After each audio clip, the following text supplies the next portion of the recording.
이제 공생의 기간, 이 땅에 사셨던 그 공생의 기간 중에 마지막 한 주를 보내신 그 날의 시작입니다. 예수님께서 이제 예루살렘 성에 입성하신 것이지요. 우리 성가대가 찬양한 우리 그 찬양의 가사처럼, 또 오늘 우리가 읽은 이 본문의 말씀처럼 예수님께서는 나귀를 타고 예루살렘 성에 입성하셨습니다. 이 일을 가리켜서 마태는 그냥 우연히 일어난 일이 아니요 스가랴 선지자가 예언한 일이다라고 그렇게 기록을 하고 있습니다. 스가랴는 이스라엘이 회복될 것을 예언하며 그 회복이 하나님께서 세우시는 왕을 통하여 이루어질 것이다라고 예언하였습니다. 그리고 그 왕은 겸손하게도 어린 나귀를 타고 예루살렘 성에 들어올 것을 스가랴는 스가랴 9장 9절에서 예언하였습니다. 오늘 우리가 읽은 본문 5절 말씀에 있는 그 말씀이지요. 그리고 그 말씀이 성취되어 스가랴가 예언하였던 그 회복의 왕, 이스라엘을 다시 구원할 그 왕이신 예수님께서 이제 그 나귀를 타고, 어린 나귀를 타고 예수님께서 성 안으로 들어오시는 것입니다. 여러분, 그런데 이 스가랴의 예언도 그리고 이런 모습이지 않았을까 그렇게 추측할 수가 있지요. 예수님께서는 나귀를 타고 예루살렘 성으로 들어오셨습니다. 자, 여러분, 스가랴가 예언한 것도 그리고 예수님께서 예루살렘 성에 들어오신 것도 여러분 우리가 한 가지 생각해 봐야 할 것이 있습니다. 스가랴는 이스라엘을 회복할 왕이 온다라고 하였고, 예수님도 우리가 믿기로 우리의 영원한 왕이다라고 그렇게 우리는 믿고 있습니다. 왕의 성으로 지금 들어오고 계신 것입니다. 자, 여러분, 보통 왕이 행차할 때는 어떻게 행차를 할까요? 청소년부, 왕이 행차 본 적 있어요? 그림으로라도. 초등부, 왕은 어떻게 행차할까요? 몰라?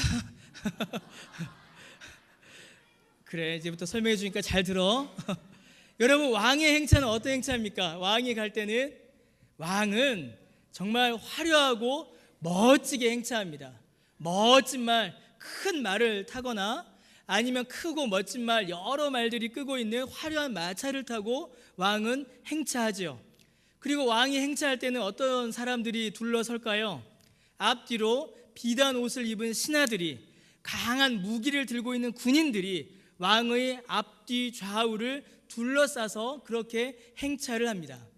왕의 행차는 화려하고 위엄있고 많은 말과 많은 사람들이 둘러싼 참으로 놀라운 행차가 왕의 행차입니다. 왜냐하면 그 왕의 행차는, 왕의 걸음은 왕의 힘과 왕의 능력과 왕의 권력을 증거하기 때문에 그렇습니다. 왕이 어떤 말을 탔는지, 왕이 어떤 마차를 탔는지, 왕을 호위하고 있는 군인들과 신하가 얼마나 많은지, 그것을 통하여서 왕의 힘을, 왕의 능력을 사람들이 측정했습니다. 야, 말이 10마리가 끈다. 그러면 그 왕은 어떤 왕이에요? 힘센 왕. 말이 4마리가 끈다. 그러면 그 왕은 어떤 왕일까요? 10마리가 끄는 마차를 타는 왕보다 4마리의 말이 끄는 마차를 타는 왕이 힘이 더 있을까요? 없을까요? 없는 거예요. 없는 겁니다. 그렇게 말로, 마차로, 행차로 왕들은 자기의 힘을 과시하고 자기가 얼마나 능력이 있는지, 자기가 얼마나 부유한지를 사람들에게 자랑했습니다. 그 당시 왕들은 자기의 힘을 자랑할 수밖에 없었습니다. 왜냐하면 여러분, 세상의 왕들은, 세상 나라의 왕들은 전쟁으로, 힘으로, 돈으로 나라와 백성들을 지배했기 때문입니다. 세상 나라의 왕권은 칼로 사람을 지배하는 것이었고, 세상 나라의 권력은 돈으로 사람을 억누르는 것이었기 때문에 그렇습니다. 자, 그런데 스가랴가 예언하고 있는 왕, 그리고 우리의 영원한 왕이신 예수님은 어떻게 보면 참 초라한 모습으로 등장하셨습니다. 멋진 흰 말을 타고 계신 것도 아니었고, 여러 마리의 말들이 끄는 마차를 타신 것도 아니었고, 비단 옷을 입은 신하들과 무기를 든 군인들이 그 예수님의 주변에 있는 것도 아니었습니다. 자, 청소년부 어디 보니 나봐야지.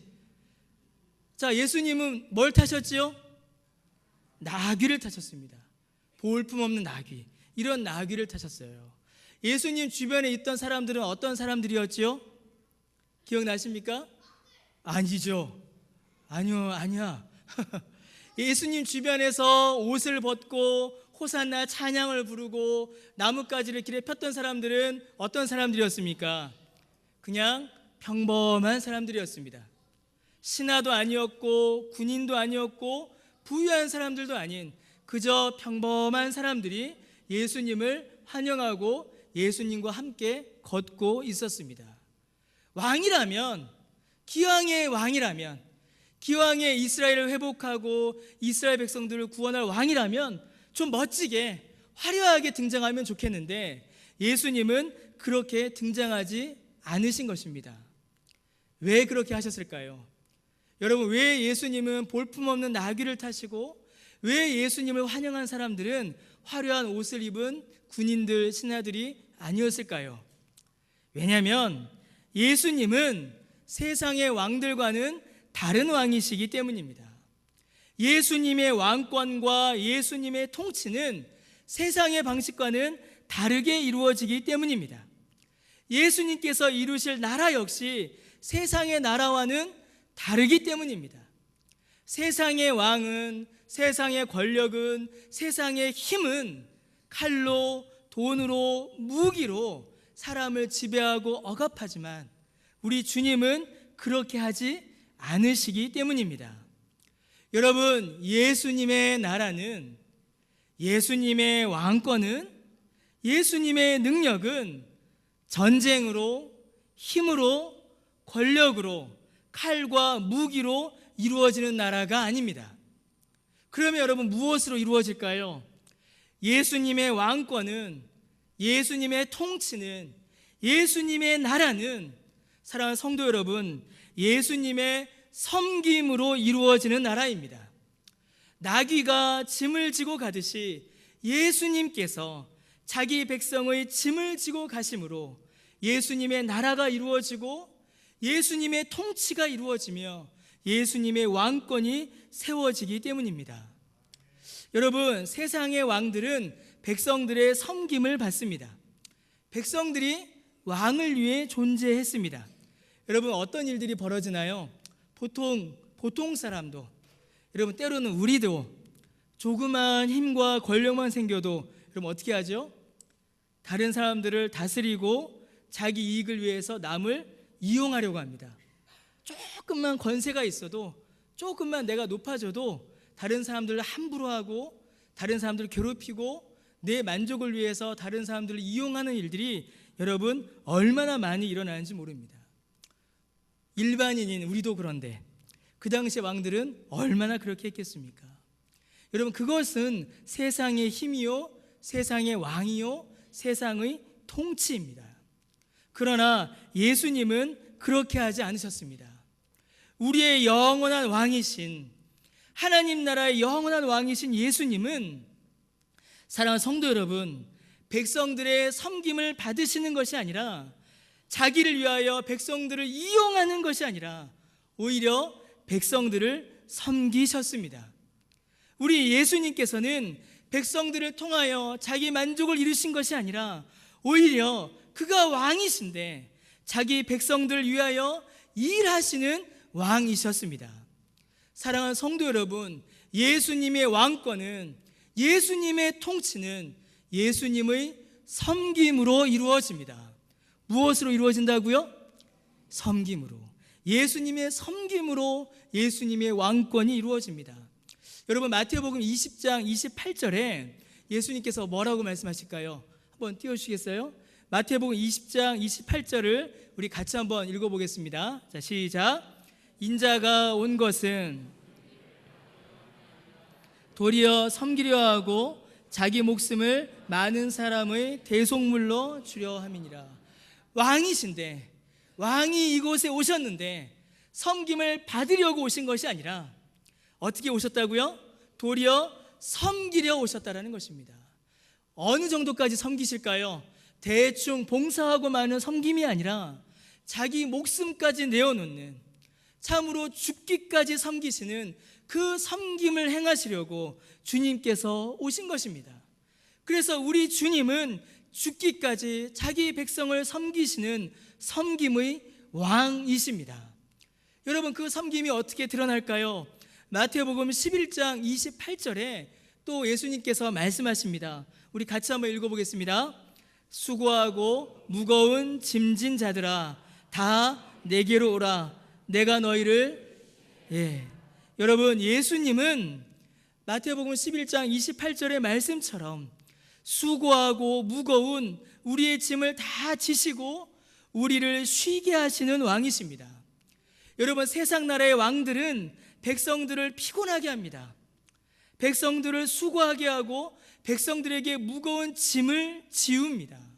그러나 우리의 왕이신 예수님은 백성들을 쉬게 하고 안식을 주시며 그 무거운 짐을, 백성들이 져야 하는 그 무거운 짐을 대신 지시는 왕이십니다.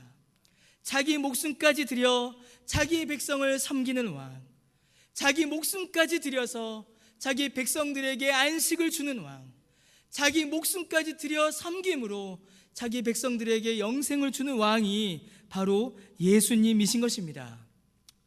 사랑하는 성도 여러분, 우리가 지고 가기 어렵고 또 우리가 지기에는 정말 힘든 짐들이 있습니다. 여러분 어떠십니까? 여러분에게는 어떤 인생의 짐이 있으십니까? 여러분을 억누르고 있고 여러분을 고통스럽게 하고 여러분을 힘들게 하는, 여러분의 어깨 위에 들려져서 여러분을 짓누르는 그 짐, 여러분 그 짐이 있다면 여러분은 어떤 짐을 지고 계십니까? 사랑하는 성도 여러분, 왕이신 우리 주님이 오셔서 우리의 모든 짐을 대신 져주시겠다라고 우리에게 말씀하십니다. 나귀가 짐을 지듯이 우리 주님이 우리의 짐을 져주시겠다라고 우리에게 말씀하십니다. 우리의 지치고 상한 몸과 마음을, 고통과 눈물과 염려와 낙심의 짐을 주님께서 져주시고 우리에게 위로를 주시겠다고, 우리에게 쉼을 주시겠다고, 우리에게 생명을 주시겠다라고 그렇게 약속하셨습니다. 사랑하는 성도 여러분, 여러분의 짐을 주님 앞에 내려놓으시길 바랍니다. 여러분의 모든 짐을 주께 맡기시고 주님이 주시는 위로와 안식과 평안을 누리시기를 바랍니다. 사랑하는 성도 여러분, 우리가 지는 짐 중에 가장 무거운 짐, 우리가 지는 짐 중에 가장 고통스러운 짐, 우리를 억누르는 짐들 중에 가장 두려운 짐, 여러분 그 짐은 과연 무엇일까요? 몸이 아프고 슬픔이 오고 실패하고 낙심하는 것도 우리를 누르는 참 무거운 짐입니다. 그러나 정말로 우리를 억누르는, 정말로 우리가 벗어야 하는, 정말로 우리를 고통스럽게 하는 짐이 하나 더 있습니다. 여러분 그 짐이 뭘까요? 뭐라고? 고맙다. 초등부 교육이 정말 좋군요. 예, 맞습니다. 죄입니다. 죄짐입니다. 사랑하는 성도 여러분, 죄짐은 우리를 영원한 사망에 빠뜨리고 우리를 영원한 저주에 가둡니다. 더 무서운 것은 그 죄짐을 우리의 힘으로는 벗을 수 없다라는 것입니다. 그 죄짐을 우리의 힘으로는 해결할 수가 없다라는 것입니다. 그런데 그 죄짐을 여러분 우리 주님께서 대신 져 주셨습니다. 자, 우리의 육체의 질병만, 우리의 마음의 슬픔만 주님께서 져 주신 것이 아닙니다. 우리의 죄짐을, 우리를 영원한 사망과 저주와 심판에 빠뜨리는 그 죄짐을 예수님께서 우리 대신에 져 주셨습니다. 여러분 그게 뭘까요? 여러분 그게 뭘까요? 예수님께서 우리 대신 져 주신 그 죄짐, 그게 뭘까요? 십자가입니다. 십자가입니다.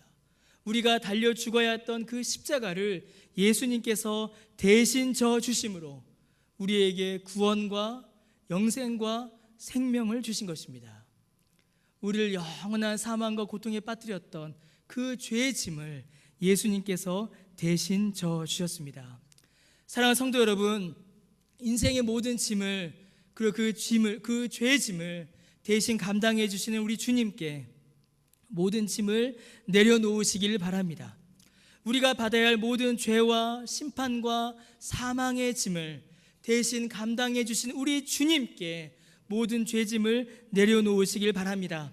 그리고 주께서 주시는 생명을 받아 누리시기를 주님의 이름으로 축원합니다. 여러분, 오늘 우리는 성례를 행했습니다. 학습교인을 세웠고 유아 세례를 줬고 입교 문답을 통해서 입교인을 세웠으며 이제 성찬을 나눌 것입니다. 사랑하는 성도 여러분, 유아 세례를 통하여서 우리의 공로가 아니라 하나님의 언약으로, 오직 하나님의 은혜로 우리의 모든 죄짐을 벗었다는 사실을 깨닫고 주 앞에 감사하시길 바랍니다. 이 성찬을 통하여서 우리의 육체가 떡과 포도주를 먹을 때 힘을 얻듯이 우리 주님의 몸이, 우리 주님의 보혈이 우리에게 새로운 힘이 되셨다는 사실을, 우리에게 새로운 힘과 능력을 주셨다는 사실을 믿음으로 고백하시는 은혜가 저 여러분 우리 모두에게 충만하시기를 바랍니다. 그리하여 죽기까지 우리를 섬기시는, 우리의 모든 짐을 져주시는, 죄와 사망의 짐을 대신 져주시는 예수님의 그 구원의 은혜를 깨달으시고 감사하시며 그 은혜를 누리시는 저와 여러분 되시기를 주님의 이름으로 간절히 축원합니다. 우리